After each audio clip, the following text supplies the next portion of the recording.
Hello दोस्तों, आप सभी को मेरा प्यार भरा नमस्कार। तो कैसे हैं आप लोग? उम्मीद करता हूं आप सब लोग बहुत अच्छे होंगे और अपने उज्जवल भविष्य को बनाने की राह में निरंतर आगे बढ़ रहे होंगे। तो आज के इस वीडियो में मैं बात करूंगा कि जो WCR जोन था उसमें जबलपुर डिवीज़न में फॉर्म अप्लाई किया हुआ था सभी कैंडिडेट ने, या अन्य किसी भी डिवीज़न में फॉर्म उन्होंने अप्लाई किया हुआ है या आगे करेंगे। तो फॉर्म को भरने से पहले क्या क्या सावधानी रखनी होती है, इस मुद्दे पे बात करूँगा। दूसरा आपका मुद्दा होगा कि जो भाई अभी डॉक्यूमेंट वेरिफिकेशन में जाएंगे, अभी जो डॉक्यूमेंट वेरिफिकेशन की डेट आई है उसमें जिन भी भाइयों का नाम आया है और जाना है उन्हें, तो जो भाई प्रिंट आउट अपना गुम कर चुके हैं या तो डाउनलोड नहीं किया हुआ था उन्होंने, तो उस बारे में बात करूँगा। और तीसरा जो मुद्दा रहेगा वो ये रहेगा कि जो डॉक्यूमेंट वेरिफिकेशन में फ़ीस की रिसिप्ट लगनी है वो भाइयों के पास नहीं है, तो वो कैसे मिलेगी आपको, इन्हीं मुद्दों पे बात करूँगा। तो चलिए वीडियो को शुरू करते हैं। तो अगर आप मेरे चैनल पे नए हैं तो चैनल को सब्सक्राइब ज़रूर करें, जिससे आपको मिलती रहे भविष्य में रेलवे संबंधित सही एवं सटीक जानकारी। तो चलिए शुरू करते हैं। तो सबसे पहला मुद्दा जो है कि फॉर्म भरते समय आपको क्या क्या सावधानी बरतनी चाहिए, क्योंकि मैं अभी हाल ही में बहुत से लड़कों की जो प्रॉब्लम थी उसको मैंने देखा कि कुछ भाई बोल रहे हैं कि हमारी फॉर्म भरते समय डेट ऑफ बर्थ गलत हो गई है, या नाम जो है वो डॉक्यूमेंट्स में दूसरा है, फॉर्म भरने में उन्होंने दूसरा कुछ लिख दिया है।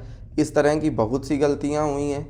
तो जब भी आप किसी भी वैकेंसी का फॉर्म भरें, ये तो मान लीजिए अभी अप्रेंटिस आप करने के लिए फॉर्म भरे हैं, नाम उसका डॉक्यूमेंट वेरिफिकेशन में आया है, कल को आप किसी बड़ी वैकेंसी का फॉर्म भरेंगे जिसमें आपकी नौकरी लगनी होगी, तो आप किसी भी फॉर्म को अप्लाई करें उससे पहले एक बार जब फार्म को आप भर लें, उसके बाद एक बार सारी डिटेल्स जो आपने भरी हैं वो उसको चेक करें दोबारा से कि कोई कहीं दिक्कत तो नहीं है, क्योंकि जो गलतियां आप करते हैं फॉर्म भरते समय वो आगे आपको बहुत बड़ी मुसीबत पैदा कर सकती हैं। इस वजह से जब भी आप फॉर्म भरें तो 2 बार ज़रूर चेक कर लें उसको डिटेल भर के, तो इससे आपको भविष्य में दिक्कत नहीं होगी किसी भी चीज़ में।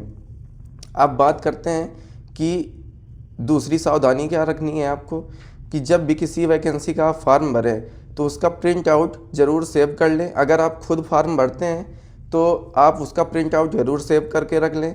बाकी अगर आप कैफ़े से भराते हैं तो उसका प्रिंट आउट ज़रूर निकलवा के लाएँ। मतलब जो भी डिटेल, प्रिंट आउट तो पक्का निकलता है, उसके अलावा भी अगर किसी चीज़ का जैसे फ़ीस की रिसिप्ट निकलती है जो इस डॉक्यूमेंट वेरिफिकेशन में लगना है, तो उन चीज़ों को आप हमेशा सुरक्षित रखें। बहुत से भाइयों ने निकलवाया भी था, उसको सुरक्षित नहीं रख पाए, अब बोल रहे हैं कि मेरे पास है नहीं, कैसे काम होगा।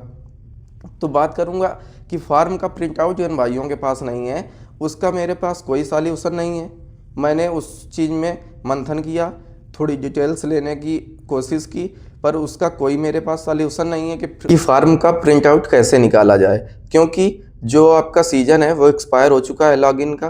तो जो फार्म भरने के अंदर होता, अगर लॉगिन कर सकते अगर आपकी डिटेल्स के साथ, तो हो सकता है कि एक बार चांस भी था कि फार्म का प्रिंट आउट निकल आता। बाकी अब लॉगिन का डिटेल कोई लेके लॉगिन नहीं हो रहा है, तो इस वजह से जो फार्म का प्रिंट आउट है वो निकलना आप इम्पॉसिबल मेरे लिए तो है। बाकी आप लोग प्रयास कर सकते हैं अपने हिसाब से, मेरे लिए तो इम्पॉसिबल है। अब बात करूंगा जो फीस रिसिप्ट लगनी है आपके डॉक्यूमेंट वेरिफिकेशन में, जिन भी भाइयों के पास वो नहीं है, तो उसका सॉल्यूशन क्या है।